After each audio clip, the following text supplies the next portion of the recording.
Hello and welcome to a new video talking about Transformers Legacy Wave 1. Now I thought what better time to do so now as TF Nation is 2 months away and the UK is getting Wave 2. Some figures now, for some reason I don't understand, we literally just got RC last week. Well, most retailers getting them this week. I don't have no idea what calendar they're working on, but at least kind of confirms that all of Wave 2 should be out by TF Nation, and I hope I'm right with that. So how this video is going to go is I'm going to talk about the Beasts repaints first, and then the actual main part of Legacy Wave 1. So let's start then. So the first figure we have for the Beasts is my least favourite mould of the Wolf's Outbrun trilogy, yet I continue to buy it, Nightprowler. This is a repaint of Cheetor, but not the Kingdom, the Netflix one. The paint layouts are completely different. I would show it, but I do not own the Netflix Cheetor. The Shadow Panther is a repaint of the original Cheetor, but Nightprowler is a repaint of the Netflix one. And I was not going to go for this. I just thought boring look, terrible mold. Why should I get it a fourth time? Why should I get it a fourth time if I do not like it that much? But then I saw them, all three of them together on the shelves at Smith's, and I couldn't leave one out of the set alone, especially considering he's part of a set called the Halloween Horror Cons, which every Halloween I make my own team of them. So to have an actual official Halloween Horror Con, it's kind of nice to have him. But I think out of all the repaints of this mold that I own, this comes, well, number one for me is Shadow Panther. I love Shadow Panther. Then Ravage, then Nightprowler, then Cheetor. I would count Tigertron, but he's technically not the same mold, because I do not like that Cheetor figure. It's so flimsy. The amount of times the plastic is broken already. I mean, obviously every version of this mold that uses this exact same mold, not the Ravage anyway, has a tab that breaks off. But other than that, I think this fixes many issues I had with the Cheetor, much like the Nightprowler did. Fixes many an issue with the actual mold, and the fact that it's a different character, so it suits it more, because this mold didn't really suit Cheetor, because Cheetor's supposed to have the shoulder things higher and actually shown. But I think when you give it to a non-character like Nightprowler and Shadow Panther, it fits a lot more.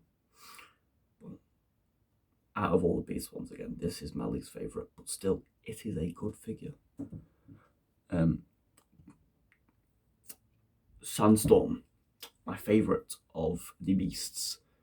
Terrible mold to begin with. Well, not terrible, but it's one of everyone's least favourites of the Wolf's Outbrun trilogy. But as Sandstorm, with the colours, the purple, and it's built better. Like, I can shake it and nothing is moving, unlike the Scorponok, which would break apart if you even attempted to shake it. But this one looks so much better, and I also, with him anyway, I like to have all of the legs spread out at the back. But I don't know what over to say about this figure is. He's good. You don't need any of these 3 Beast figures, but if you had to get one, go for him, as he fixes everything wrong that was with the actual Kingdom Scorponok, and plus the head sculpt of the mutant mask fits him a lot. Buzzsaw, the one I was most excited about. You know what? If it wasn't for how surprised I was with Sandstorm, he would have been the best, because once again, he fixes every issue with the Waspinator mold. Because I think from Wave 3 onwards, the Beast figures kind of suffered quite a lot of QC issues.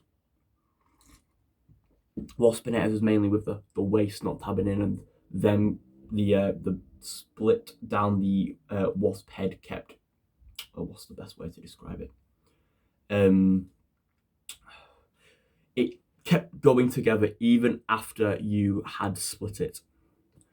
The only problem though with this figure is when you transform it to detach everything from the abdomen,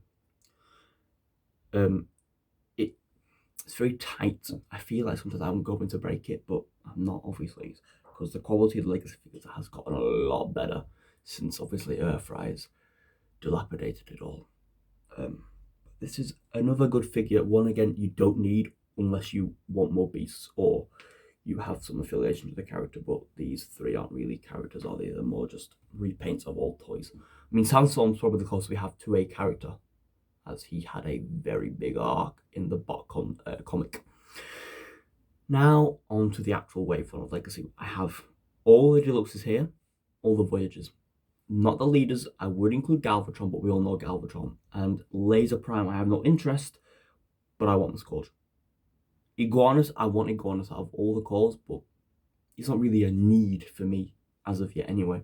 Maybe when TF Nation comes in, I see him there, then I'll get him then.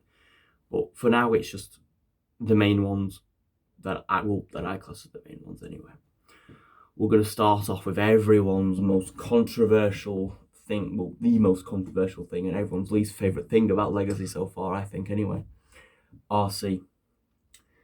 Controversial, she's my favourite figure of Legacy Wave 1 because, right, I have many a Fembot, right?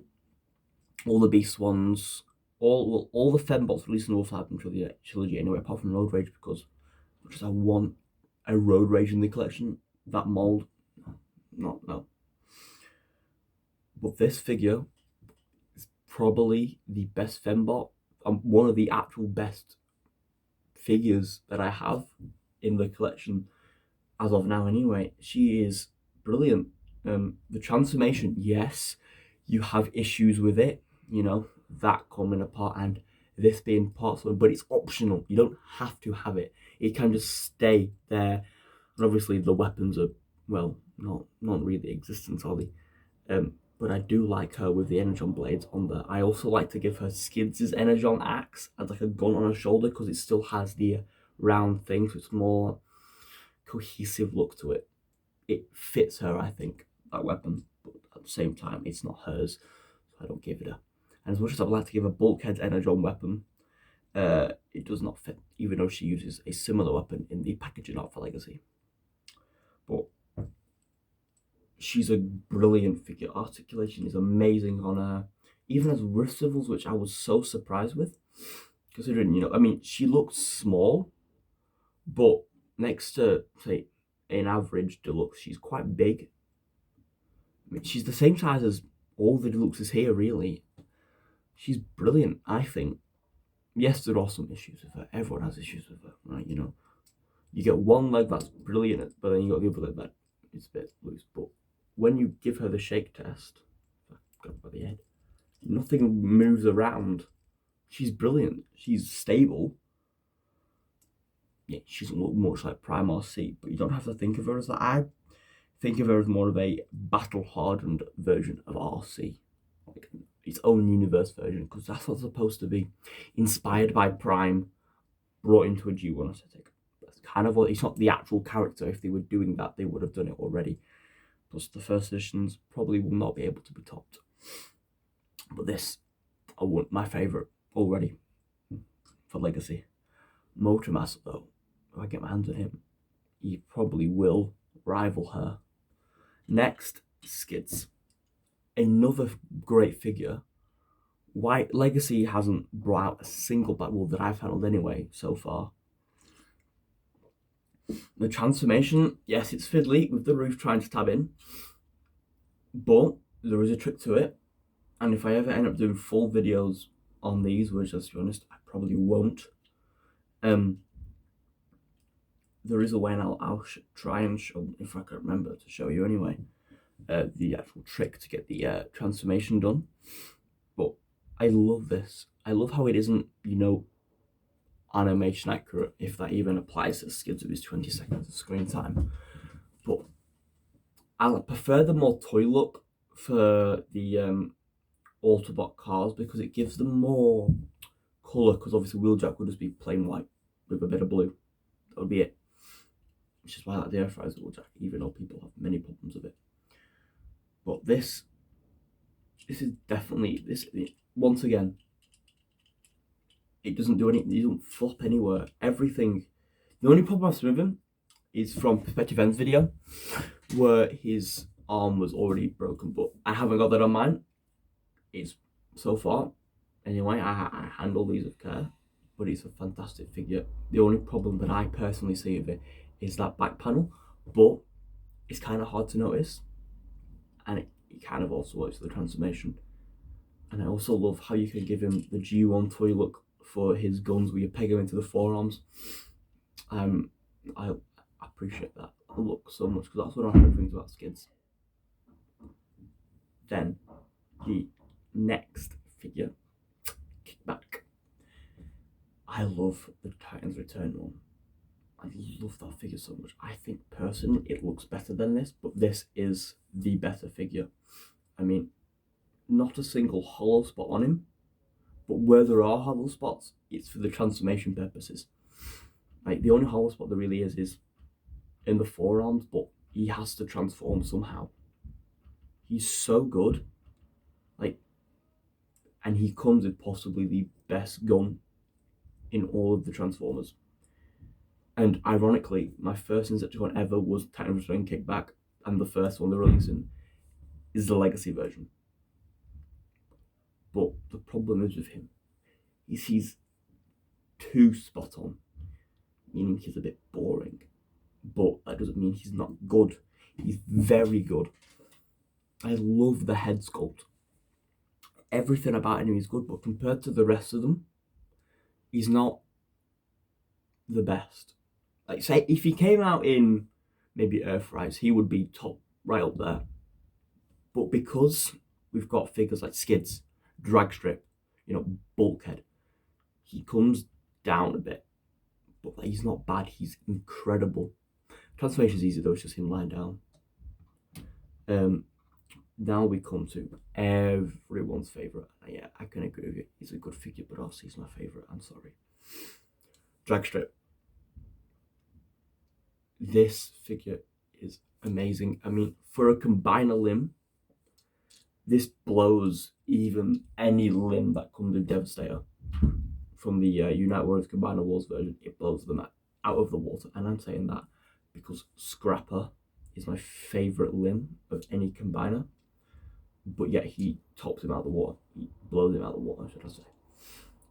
This is such a good figure, and I love how, yes, it's faux forming with the engine there. But I do very much like the engine in the back of the legs. It gives him a lot of character. Yes, he's very yellow, but his drag strip, he was yellow. And I do like how he's not fully G1, where he has these shoulder pauldrons. Brilliant. I absolutely love it. And the way he splits apart, again, fantastic. There's nothing this figure is wrong. It's just that he would be the best if I wasn't as surprised as I was of her. This makes me so hyped for Menasor. And, controversial take here, but Menasor's my favourite combiner. I love him. Even though he's just a man with car strapped to him.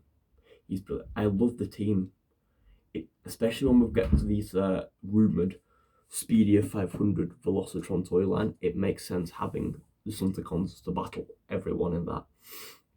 Now we're going to go into the Voyagers. Blaster. Yes, this is the Kingdom one. I did not want the Legacy packaging because I wanted Kingdom to go out with a bang. And it did.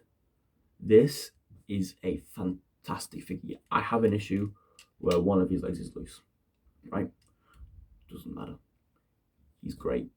And the fact that he even comes with Eject as his Energon weapon, yes, worried I will break him. There are already stress marks. As long as I keep him in there, nice and safe, it's fine. I do hope that we do get a rewind, because then I would go out and get a chrome gun. But this is, I love the transformation. I really wish that for the Legacy Soundwave, they just repainted this. Gave it a shoulder cannon, there we go. It would have been fine. It would have been great. but I don't think the CG about battle damage. It's got the entertainers bringing the Netflix sound waves out again. I went looking for him and you run out of them. But this is a very good figure. What can I say that everyone else has said? He's borderline perfect. He looks great with Perceptor. I wasn't going to get a Perceptor, but then I got him, so I had to get a Perceptor because I love the Titan Return Perceptor that I have. But it's just blew him out of the water. This is such a good figure though. This already top 10 material for this year. Same with the RC. Now on to a figure that I probably won't spend too much time on because I've done a video on him. Bulkhead. Get one. That's all I can say. Get one. You need one. Everyone needs a bulkhead. You don't need this, even though she's my favourite, but you need this. You really need this. If they made a Flame War of RC, I'd say get it automatically, snap it up. But this, absolutely fantastic. I do wish that the Wreckers one was just this. Lighter green, black windows, stars on the top, easy animated repaint. I would buy it. I would, and I'd still keep this one. But the way it's Age of Ascension Hound Deco, yeah, no thanks for that. I would prefer a Prime Wheeljack out of the Run Amok mold, but we instead got this with covered in mud. That's it. But this is a fantastic figure. You need to get one. You really need one. Like, yes, he's not prime Bulkhead, but he's not animated Bulkhead either. He's just his own character, and he fits in the background of, and he looks great with Optimus Prime. Earthrise Prime looks great with him and RC. He's amazing, and once again, I mean, yeah, holding by the knee is not the best idea, is it? But hold him there. Great. Once again, does not flop. These are fantastic. These are all great figures. None of them have issues. Just that some of them are better than the others. But it depends on your own opinion. Like, obviously, no one's going to agree with this is the best one. But I love it. It's different. And I like different. I mean, as you can probably tell. But overall, Legacy is brilliant so far. I am looking forward to Blitzwing with few about because of that jet mode with the big amounts of tank. I mean, he could have easily made it animated, and I would have been, oh, it'd be fine then, because animated's supposed to have the big old tank treads and the bottom. But now they made it G1, didn't they? Even though we haven't got a single animated figure, and they could have easily just made, if they wanted to, 3 headmasters. Give it 3 headmasters, and it would, even though, yeah, he's not a headmaster. But I think he would have been fine doing it that way. You don't need a gimmick. I mean, he technically the headmaster on the gimmicks. But it could have worked like that. But no, Hasbro instead wanted G1. I'm not complaining, he's good. He looks good. Robot mode is fantastic. But everything else, no thank you. I'm still going to get it though, because I am like that. And I love Blitzwing. I just want to look up now to go Blitzwing. Which with Bulkhead it would be nice if you could please. Maybe they could, maybe it's a stretch, but John Select's repaint from Jaxus would be good. Well, I would much prefer Skyquake for G1.5 and a Stalker from Double Dealer, but that mold. I mean, I like them. I like him, but I don't think it would fit Stalker, even though it's the only Stalker one we possibly could have. But that has been my look at Legacy. Obviously not the best of reviews, because it's just me talking about what I like and sometimes what I dislike. But I think I prefer these more talking about them stuff. So I think that's what I'm going to try and focus more on than just separate videos of each figure. But once again, thank you for watching. I hope you enjoy, and I hope you have somehow, well, you've probably all got them anyway, and maybe I've persuaded you to get this figure because she's fantastic. Right. Thank you. Goodbye.